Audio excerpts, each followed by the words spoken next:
आई कशी आहे? जेव्हा अमितने त्याच्या आईला फोनवर विचारले, तेव्हा सुषमाजी ज्यांनी आपल्या मुलाचा आवाज बराच काळ ऐकलेला नव्हता, त्या आनंदाच्या थरथरत्या आवाजात म्हणाल्या, "मी ठीक आहे बाळा. बराच काळ लावलास एक फोन करायला. आज अचानक आईची आठवण कशी आली?" तेव्हा अमित म्हणाला, "आई, गोष्ट अशी आहे की कामाच्या व्यस्ततेमुळे मी तुला भेटायला येऊ शकत नाही. आणि बाबा निघून गेल्यानंतर तूही तिकडे एकटी पडली असशील. म्हणून तुझी सून आणि मला दोघांनाही असं वाटतं की तू आता इकडे आमच्यासोबत राहायला हवं." आपल्या मुलांच्या तोंडून स्वतःसाठी चिंताग्रस्त शब्द ऐकून बऱ्याच वर्षांपासून आपल्या मुलापासून दूर राहणाऱ्या सुषमाजी यांचे डोळे भरून आले. त्यांना वाईट वाटलं. 1 वर्षानंतर आज त्यांना असे वाटले की जणू आपल्या जवळचं कोणीतरी या जगात राहतंय. आपल्या मुलाने मोहित झालेल्या सुषमाजींनी लगेच होकार दिला. तेव्हा अमित म्हणाला, "आई, मी आठवडाभरानंतरचं तिकीट काढून देतो. तू येऊन जा. तू तोपर्यंत एखाद्या चांगल्या प्रॉपर्टी डीलरशी बोलून त्याला आपल्या गावातील घर आणि लोणचीची फॅक्टरी विकून टाक आणि ते पैसे माझ्या खात्यात ट्रान्सफर करून दे." सुषमाजींना काही कारण विचारण्याआधीच त्यांचा मुलगा अमित म्हणाला, "आई, प्रकरण असं आहे की मी इथे एक कर्जावर एक फ्लॅट घेतला आहे आणि ते कर्ज फेडण्यासाठी मला पैशांची खूप गरज आहे. म्हणून सर्व काही पटकन कर आणि माझ्या खात्यात ते सगळे पैसे ट्रान्सफर कर." मुलाचे म्हणणे ऐकून सुषमाजी म्हणाल्या, "बेटा, तू म्हणत आहेस म्हणून मी आपले राहते घर विकते. त्यातून तुला इतके पैसे तर नक्कीच मिळतील की तुझं घेतलेलं लोन फेडलं जाईल. पण मी फॅक्टरी विकू शकत नाही. लोणच्याच्या फॅक्टरीतून बऱ्याच महिलांना रोजगार मिळाला आहे. फॅक्टरी विकायची नाही." हे ऐकून अमितचा चेहरा उतरला. परंतु नंतर थोडा वेळ विचार करत तो म्हणाला, "ठीक आहे आई, पण जरा पटकन कर." असे म्हणत अमितने फोन ठेवला. आज पूर्ण 6 महिन्यानंतर सुषमाजींचा मुलगा अमितने त्यांना फोन केला होता. बऱ्याच दिवसापासून सुषमाजी एकांतात गुमसुम राहायच्या. परंतु आज जेव्हा त्यांच्या मुलाचा फोन आला तेव्हा त्यांच्या आनंदाला पारावर उरला नाही. पण फोन उचलल्यानंतर त्यांच्या मुलाने जे काही सांगितले ते ऐकून त्या पुन्हा उदास झाल्या. त्यांना खूप वाईट वाटलं. आत्तापर्यंत ज्या चेहऱ्यावर त्यांच्या मुलाचा फोन आल्याचा आनंद झाला होता तो एकाएकी अचानक कुठेतरी गायब झाला होता. सर्व काही शून्य झालं होतं. परंतु त्यांच्या मनाला दिलासा मिळाला की आता त्यांना आपला मुलगा, सून आणि नातू यांच्यासोबत राहायला मिळणार होतं, ज्याच्यासाठी त्या वर्षानुवर्ष तळमळत होत्या. म्हणून त्यांच्या मुलाच्या सांगण्यानुसार त्यांनी स्वतःचं घर विकण्यास सहमती दर्शवली. तसं पाहिलं तर सुषमाजी गावातील लोकांसाठी प्रेरणादायी होत्या. 1 वर्षापूर्वी त्यांच्या पतीचा भयंकर अपघातात मृत्यू झाला होता. त्यावेळी सुषमाजीकडे काही जमीन होती जी त्यांच्या वडिलांनी त्यांच्या नावावर केली होती, ज्याच्या मदतीने त्या व्यवस्थित जगू लागल्या होत्या. परंतु त्यांचा मुलगा अमितच्या उच्च शिक्षणासाठी त्यांनी हळूहळू सर्व जमीन विकली. मग घराचा खर्च चालवणंही कठीण झालं आणि तेव्हा त्यांनी लोणचे बनवून विक्री करण्यास सुरुवात केली. हळूहळू त्यांचे लोणच्याचे काम इतके वाढले की त्यांनी 2 खोल्यांची मिळून एक फॅक्टरी सुरू केली, छोटीशी. गावातील बऱ्याच स्त्रियांना त्यांच्या कारखान्यात रोजगार मग मिळू लागला. त्या स्त्रियाही काही पैसे कमवून आत्मनिर्भर बनल्या होत्या. सुषमाजी त्यांचा मुलगा दिल्लीत राहतो, जो गेले कित्येक वर्षापासून घरी आलेला नाही. दिल्लीत राहत असताना त्याने एका मॉडर्न मुलीसोबत लग्न केलं. त्याला आता 7 वर्षाचा मुलगा देखील आहे. अमित लास्ट टाइम त्याच्या आईकडे आला होता जेव्हा त्याचं नवीनच लग्न झालं होतं. पण त्याच्या मॉडर्न बायकोला म्हणजे शिल्पाला गावचं वातावरण अजिबात आवडत नव्हतं. तिला गावाला राहायचंच नव्हतं. म्हणून 2 दिवसात ते तिथून निघून गेले आणि त्यानंतर ते कधीही गावात परत आले नाहीत. गावकरी बहुतेकदा आपापसात बोलायचे की सुषमाचा मुलगा खूप फसवे आहे. त्याच्यावर अजिबात प्रेम करत नाही. एखादा मुलगा इतक्या वर्षापासून त्याच्या आईपासून दूर कसा राहू शकतो? अशा गोष्टी ऐकून सुषमाजी बऱ्याचदा अस्वस्थ व्हायच्या आणि सोबतच त्यांच्या आशाही मावळायच्या आणि मग त्या एकांतात रडत बसायच्या. त्यांना कोणी आपल्या मुलाबद्दल वाईट बोललेलं आवडत नव्हतं. जेव्हा एखादी व्यक्ती त्यांना त्यांच्या मुलाबद्दल विचारायची तेव्हा ते नेहमी सांगायच्या की त्यांचा मुलगा परदेशात राहतो आणि रोज रात्री त्यांच्या मुलासोबत बोलणंही होतं. एक दिवस जरी त्याच्याशी बोलणं झालं नाही तर त्यांचा मुलगा अस्वस्थ होतो. पण खरं तर ही गोष्ट कुणापासून लपलेली नव्हती. की त्यांचा मुलगा त्यांना रोज फोन करणं तर दूरच, पण त्यांच्या तब्येतीची विचारणा देखील करत नव्हता, की कधी फोनही करत नव्हता. याउलट सुषमाजी स्वतःच बऱ्याचदा आपल्या मुलाशी बोलण्यासाठी फोन लावायच्या. पण 6 महिन्यांपासून त्याच्या मुलानेही त्यांचा फोन उचलणंच बंद केलं होतं. तो त्याच्या स्वतःच्या जगात आनंदी होता. पण तरी सुषमाजी यांनी कधीही आपल्या मुलाबद्दल कुणाकडे साधी तक्रार देखील केली नाही. पण आज जेव्हा सुषमाजी त्यांच्या मुलाने त्यांच्या जवळ येऊन राहण्यास सांगितलं, तेव्हा त्यांच्या डोळ्यात एक वेगळीच चमक आली आणि त्या पटकन गावचे सरपंच यांच्याकडे जाऊन सांगतात की सरपंचजी, आज माझा मुलगा अमितने मला फोन करून त्याच्याजवळ राहण्यास बोलवलं आहे आणि त्याला काही पैशांची गरज आहे. म्हणूनच मला हे माझं राहतं घर विकायचं आहे. जर तुमच्या नजरेत कोणी अशी व्यक्ती असेल ज्याला घर विकत घ्यायचं आहे तर कृपया मला कळवा. या घराला ठराविक किमतीला विकून मी माझ्या मुलांजवळ निघून जाईल. तेव्हा सरपंच म्हणाले की अहो सुषमा काकी, तुमचं म्हणणं अगदी बरोबर आहे, पण मला एक गोष्ट सांगा, जर तुम्ही तुमच्या मुलाकडे राहायला निघून जाल तर मग तुमच्या पश्चात तुमचा व्यवसाय कोण सांभाळणार? गावातील बऱ्याच स्त्रियांचं घर तर तुमच्या फॅक्टरीवरच चालतं आणि जर तुम्हीच निघून गेला तर मग ज्या महिला तुमच्या लोणच्याच्या फॅक्टरीवर निर्भर आहेत त्यांचं काय होणार? तुमच्या हातून तयार झालेली लोणच्याची चव कुणालाही येणार नाही. तुम्ही गेल्यानंतर त्या लोणच्याची गुणवत्ता ढासळेल. हे ऐकून सुषमाजी सरपंचांना म्हणाल्या की सरपंचजी, तुम्ही या गोष्टीची अजिबात चिंता करू नका, मी सगळं काही सांभाळून घेईन. सरपंचसोबत बोलून सुषमाजी घराजवळ बनलेल्या त्यांच्या लोणच्याच्या फॅक्टरीमध्ये येतात आणि मग सर्व महिलांना त्यांच्या जाण्याची बातमी ऐकवतात आणि त्यांच्या फॅक्टरीमध्ये सर्वात जास्त अनुभवी महिला कमलाला फॅक्टरीची जबाबदारी सगळी काही सोपवतात आणि त्यांनी त्यांच्या हातून बनवलेला स्पेशल मसालाही देतात, जो मसाला त्या स्वतः लोणचं बनवताना वापरत असायच्या. जो मसाला घालून लोणचंची चव इतकी वाढायची की लोक त्यांच्या हाताची बोटे चाटत राहायचे आणि मसाला देत त्या म्हणाल्या की या मसाल्याचा योग्य प्रमाणात वापर करा. माझ्या पश्चात हे काम थांबता कामा नये. वेळोवेळी मी येऊन चेक करेन. त्यांना समजावून सांगितल्यानंतर सुषमाजी त्यांच्या मुलाच्या घरी जाऊन जाण्यासाठी मिठाई बनवू लागल्या. त्यांच्या मुलाच्या आवडीच्या मिठाई आणि सोबत लोणचंही घेतात. आता त्यांची जाण्याची पूर्ण तयारी झालेली असते. एकीकडे मुलाजवळ जाऊन राहण्याचा आनंदही आहे, तर दुसरीकडे गावाला सोडून जाण्याचं दुःखही झालं होतं त्यांना. आपल्या मुलाकडे जाताना सुषमाजी यांना गावातील लोक निरोप देण्यासाठी येतात. तेव्हा सुषमाजी ट्रेनमध्ये बसून सगळ्यांचा निरोप घेतात. नंतर ट्रेन दिल्लीमध्ये पोहोचते. स्टेशनवर पोहोचता सुषमाजी यांना खूप आनंदाने त्यांच्या मुलाला म्हणजेच अमितला फोन लावला. सुषमाजी पटकन म्हणाल्या की बाळा अमित, मी स्टेशनवर पोहोचली आहे, पण तू कुठे आहेस? मला कुठं दिसत नाहीये तू. पटकन ये, मी खूप थकली आहे. तिकडून अमित म्हणाला की आई थोडा वेळ थांब, मी येतोच तिथे. अमित त्या क्षणी त्याची बायको शिल्पासोबत एका पार्टीत होता. जो तिथून निघतच होता की तितक्यात शिल्पा त्याला म्हणाली की अरे, माझ्या मैत्रिणीची एंगेजमेंट पार्टी आहे आणि आपण तिच्या एंगेजमेंट पार्टीतून इतक्या घाईघाईने लवकर निघून गेलो तर तिला वाईट वाटेल. आईला थोड्या वेळाने घेऊन येऊ. आई बसेल तिथे आराम करेत थोडा वेळ. आणि तिकडे सुषमाई त्यांच्या मुलाची वाट बघता बघता बेहाल झाल्या होत्या.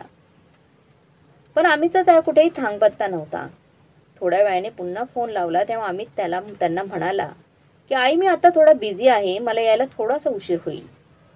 त्यापेक्षा तुला माझा पत्ता देतो, तो ॲटो रिक्षा करून सरळ घरी ये, असं म्हणत अमितने फोन कट केला. मुलाचे स्पष्ट उत्तर ऐकून सुषमाजींच्या चेहऱ्यावर थकान आणि निराशा असे मिश्रित भाव उमटले. मुलांना भेटण्याचा उत्साह तिथल्या तिथे संपला आणि मनातल्या मनात विचार करू लागल्या की मी तर विचार केला होता की जेव्हा मी स्टेशनवर पोहोचले तेव्हा ते मला घ्यायला येतील आणि धावत पळत मला मिठी मारतील, पण इथे तर वेगळंच काहीतरी. आता मी काय करू? कुठं जाऊ? त्यांच्या घरापर्यंत कशी जाऊ? हा विचार करत ते पटकन ॲटो रिक्षापर्यंत पोहोचल्या. ॲटो चालकाला पत्ता देत घराकडे जायला निघाल्या. जवळजवळ अर्ध्या तासाने त्या अमितच्या घरी पोहोचल्या. पण अजूनही मुसीबत तिथे संपली नव्हती. अमित 4थ्या मजल्यावर राहत होता आणि नेमकी त्या दिवशी लिफ्टही बंद पडली होती. कदाचित काहीतरी टेक्निकल प्रॉब्लेम झाला होता. सुषमाजी यांच्याकडे सामानही जास्त होतं. आणि ते सगळं सामान घेऊन 4थ्या मजल्यावर जाणं खूपच कठीण होतं. तेव्हा ऑटो चालकाला त्यांच्यावर दया आली आणि तो म्हणाला, आई द्या ते सामान माझ्याकडे, मी सामान तुमच्या रूमपर्यंत सोडतो. ऑटो चालकाने त्वरित ते सामान वर पोहोचवले. सुषमाजी यांनी त्याला खूप आशीर्वाद दिले आणि दाराची त्यांनी बेल वाजवली. आतापर्यंत त्यांचा मुलगा आणि सून घरी आलेले होते. सुषमाजींचा मुलगा अमितने त्या दरवाजा उघडला. इतक्या वर्षांनी आपल्या मुलाला समोर पाहून त्यांच्या डोळ्यात चमक आली. ती काही बोलायच्या आधीच कुत्र्यांचा जोरजोरात भुंकण्याचा आवाज येऊ लागला. सुषमाजी जोरजोरात ओरडू लागल्या आणि घाईघाईत दाराबाहेर पळाल्या. हे काय आहे? आम्ही तू घरी कुत्रा पाळला आहेस? तेवढा सुषमाजींचा नातू अंकुर मागून बाहेर आला आणि म्हणाला, आजी आमच्या घरात एक कुत्रा नाही तर 2-2 कुत्रे आहेत. सुषमाजी आणखीनच घाबरल्या, कारण त्यांना कुत्र्यांची खूप भीती वाटत होती.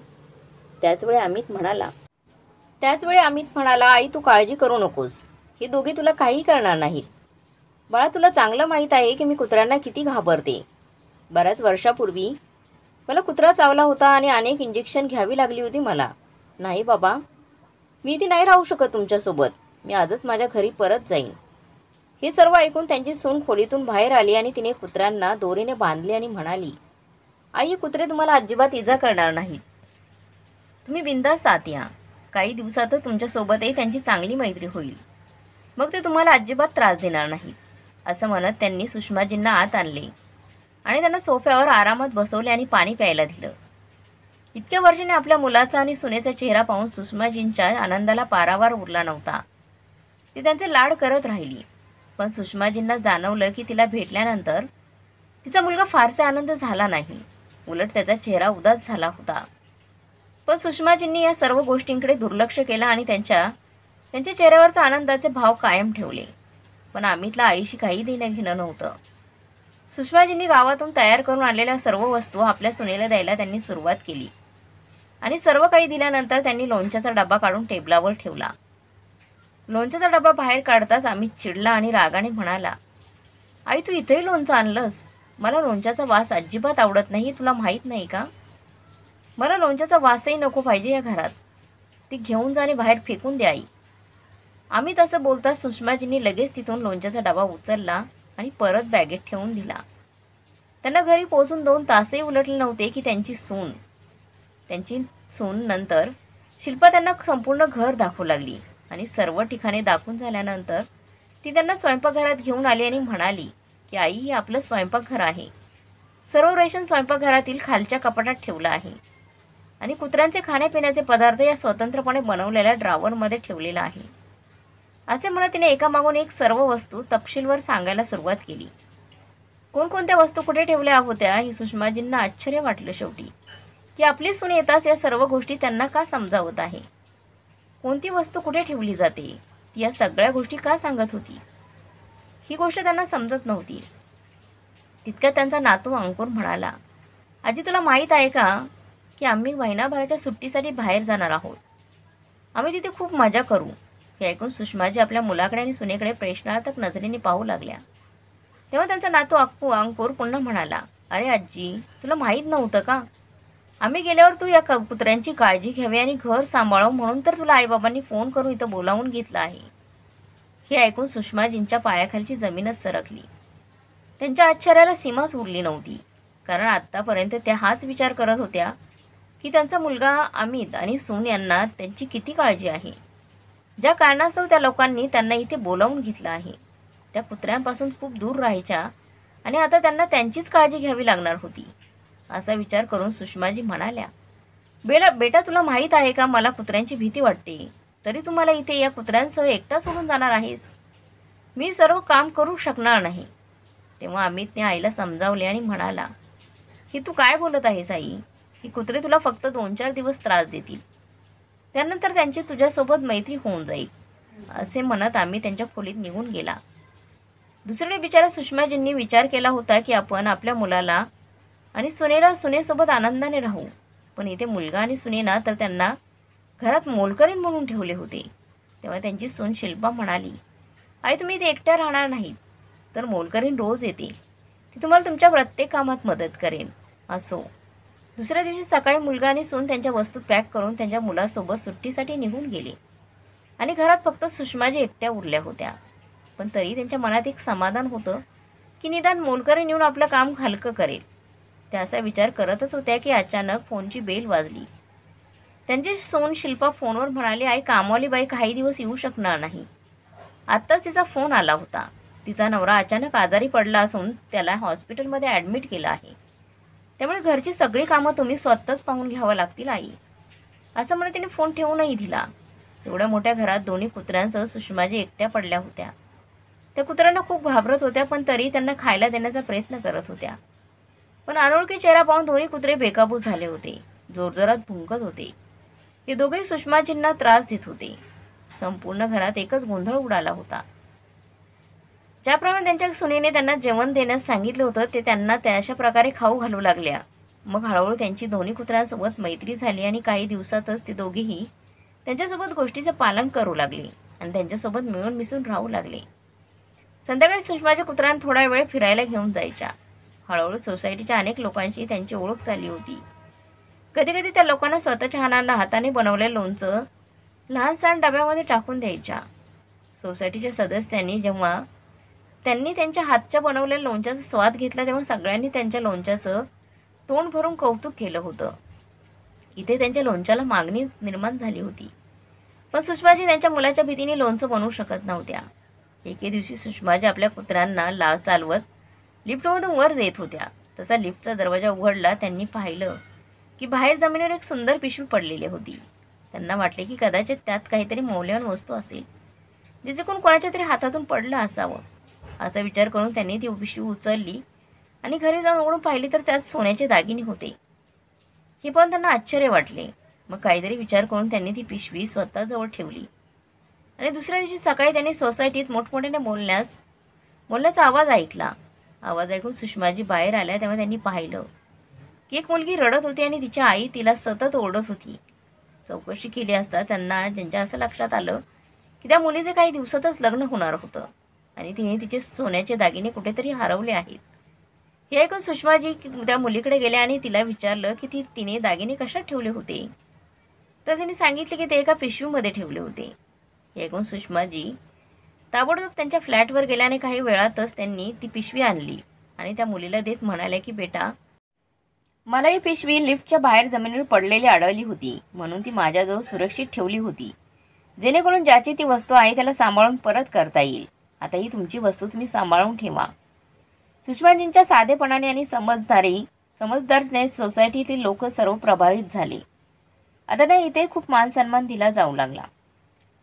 सगळे लोक त्यांना इथे काकी म्हणून हाक मारू लागले, जसे गावातील लोक त्यांना हाक मारायचे. एके दिवशी सोसायटीत बैठक झाली. सुषमाजी त्यांचा मुलगा आणि सून यांच्या वतीने बैठकीत गेल्या होत्या. बैठकीत सर्वांना सांगण्यात आलं की त्यांच्या सोसायटीमध्ये पाककला स्पर्धेचं आयोजन करण्यात आलं असून ज्याने या स्पर्धेत भाग घ्यायचा असेल त्यांनी यात सहभागी होऊ शकता. मग काय, समितीच्या अनेक लोकांनी त्या स्पर्धेत भाग घेतला. मग सुषमाजी शांत बसून सर्व काही ऐकत राहिल्या. त्या कोणाला काही बोलल्या नाहीत. मग सोसायटीत लोक म्हणाले, अहो काकी, तुम्ही तर खूप छान लोणचं बनवता, मग तुम्ही पण या स्पर्धेत भाग का घेत नाहीत? या स्पर्धेतील विजेत्याला 2 लाख रुपयांचं बक्षीस दिलं जाणार आहे. सोसायटीच्या सर्व लोकांच्या विनंतीवरून सुषमाजींनी स्पर्धेत भाग होण्यास होकार दिला. स्पर्धेच्या तयारीसाठी त्यांनी लोणचं बनवायला सुरुवात केली. मग या स्पर्धेत अनेकांनी विविध प्रकारचे स्वादिष्ट पदार्थ तयार केले आणि सुषमाजींनी अनेक प्रकारची स्वादिष्ट लोणची तयार करून सादर केले. प्रत्येकाचे पदार्थ खूप चविष्ट होते. मग सुषमाजीच्या लोणच्याशी कुणीही स्पर्धा करू शकत नव्हतं. परिणामी सुषमाजींनी स्पर्धा जिंकली. घरी परतताना सुषमाजी विचार करू लागले की हा दिवस त्यांच्यासाठी किती भाग्यशाली आहे की आज त्यांनी स्पर्धेत 2 लाख रुपये जिंकले आणि आजच त्यांचा मुलगा आणि सून सुट्ट्या संपवून घरी परतत आहेत. मुले घरी येताच मी त्यांना माझ्या स्पर्धा जिंकल्याबद्दलचं सांगेन आणि त्यांना आश्चर्यचकित करेन. पण ज्या क्षणी सुषमाजी घरी पोहोचल्या आणि आत गेल्या त्या क्षणी अमित पत्नी आणि मुलांसह घरी पोहोचला होता. घरात प्रवेश करताच घरची अवस्था पाहून मुलगा व सून दोघे संतापले. त्यांनी पाहिले की संपूर्ण घर अस्ताव्यस्त पडले आहे. त्यांच्या दोन्ही कुत्र्यांनी त्यांच्या घराचे पडदे फाडले होते आणि ती घरात इकडे तिकडे उड्या मारत होती. त्यांनी घरातील काही किमती वस्तूही फोडल्या होत्या. हे सर्व पाहून शिल्पाने तिच्या सासूला ओरडायला सुरुवात केली. ती म्हणाली, आई थोडे दिवसही तुम्हाला घर सांभाळता आलं नाही का? इतक्या बेफिकीर कशा असू शकतात तुम्ही? जरा बघा, घराकडे संपूर्ण घर जंगल म्हणून ठेवलं आहे. तेव्हा सुषमाजी म्हणाल्या, बेटा मी सोसायटीत पाककला स्पर्धेत भाग घेतला होता म्हणून पाठीमागून कुत्र्यांनी घराचे हे हाल केले. बघा तर मी एका स्पर्धेत लोणचं बनवून 2 लाख रुपयांचं बक्षीस जिंकलं आहे. तेव्हा अमित म्हणाला, तू इथेही हेही नाटकं सुरू केली का? चूक आमचीच होती की आम्ही तुला घराची जबाबदारी तुझ्यावर सोपवली. असं म्हणत दोघे पाय आदळत आपापल्या खोलीत निघून गेले. मुलगा आणि सून जे बोलले ते ऐकून सुषमाजी आश्चर्यचकित झाल्या. स्पर्धा जिंकल्याचा आनंद बाजूलाच राहिला. आपल्या मुलाचा आणि सुनेचे धारदार शब्द त्यांच्या कानात सतत घुमत राहिले. त्या रात्रभर झोपू शकल्या नाहीत आणि दुसऱ्या दिवशी सकाळी त्यांनी आपले सर्व सामान बांधले आणि त्या लगेच रेल्वे स्टेशनच्या दिशेने निघाल्या. तेव्हा त्यांच्या सुनेने पाहिले की तिच्या सासू खोलीतून गायब आहे. ते दोघेही आईला मग शोधू लागले. आम्ही त्या पटकन आईला फोन लावला, आई तू इतक्या सकाळी कुठे निघून गेलीस? आम्ही किती काळजीत होतो माहीत आहे का तुला? बेटा आता मी माझ्या घरी जात आहे आणि ट्रेनमध्ये बसली आहे, जिथे मी माझं आयुष्य सन्मानाने जगू शकेन. मी तर तुझ्या घराला आपलं घर मानले होते, पण तुझ्या नजरेत माझा दर्जा फक्त एक कामवाली बाईचा आहे, ज्याच्याकडून काम करून घ्यायचे आणि 4 गोष्टीही ऐकवायच्या. घर विकून मला मिळालेले पैसे मी आधीच तुझ्या नावावर ट्रान्सफर केले होते. मी स्पर्धेत जिंकलेले पैसेही कपाटात ठेवलेत, तू ते उचलून घे.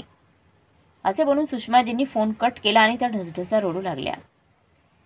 त्याने गावातील घर तर विकले होते, पण आता त्या त्यांच्या लोणच्याच्या फॅक्टरीमध्ये बांधलेल्या खोलीत राहू लागल्या आणि पुन्हा एकदा त्यांच्या फॅक्टरीमध्ये व्यस्त झाल्या. त्यांनी आपलं लोणच्याचं काम पुढे नेलं. लोणच्याची फॅक्टरी सुरू करून आज 30 वर्ष पूर्ण झाली आहेत. काही दिवसांनी त्यांच्याकडे एक सरकारी पत्र आलं. त्यात लिहिलं होतं की त्यांनी केलेल्या कामगिरीबद्दल आणि सामाजिक सेवेबद्दल आता सरकारकडून त्यांचा सन्मान केला जाईल. हे ऐकून सर्व गावकऱ्यांना खूप आनंद झाला. काही दिवसातच सुषमाजींनी केलेल्या समाजसेवेसाठी त्यांना मोठा पुरस्कार देण्यात आला आणि त्याचा खूप मोठा मान सन्मान देण्यात आला. मग ही बातमी दुसऱ्या दिवशी वर्तमानपत्रातही प्रसिद्ध झाली. ही बातमी सुषमाजींच्या मुलापर्यंत पोहोचली. त्याचा मुलगा आणि सून त्यांच्या आईला भेटण्यासाठी गावात मग पोहोचले. त्यांची सून शिल्पाने त्यांच्या पाया पडून आपल्या सासूची माफी मागितली. तेव्हा अमित म्हणाला, मी तुला नेहमी पुढे जाण्यापासून रोखले, पण आज मला कळाले आहे की मी किती मोठी चूक केली होती. असे म्हणत अमित रडत सुषमाजींच्या पाया पडला. सुषमाजी त्याला उठवत म्हणाल्या की बेटा तू कितीही मोठा झालास तरी माझ्यासाठी तू नेहमीच माझं लहान मुलंच राहशील. असे म्हणत सुषमाजींनी आपल्या मुलाला आणि सुनेला मिठी मारली आणि आज आई आणि मुलामधील सर्व कटुता दूर झाली होती. त्यांचं बोलणं ऐकून कारखान्यात उपस्थित सर्वांचे डोळे भरून आले होते. आज सुषमाजींना त्यांचा मुलगा परत मिळाला होता. तर मग मित्रमैत्रिणींनो, तुम्हाला आजची ही कथा कशी वाटली कमेंट बॉक्समध्ये नक्की कळवा आणि कथा चांगली वाटली असेल तर लाईक शेअर सबस्क्राईब नक्की करा. धन्यवाद.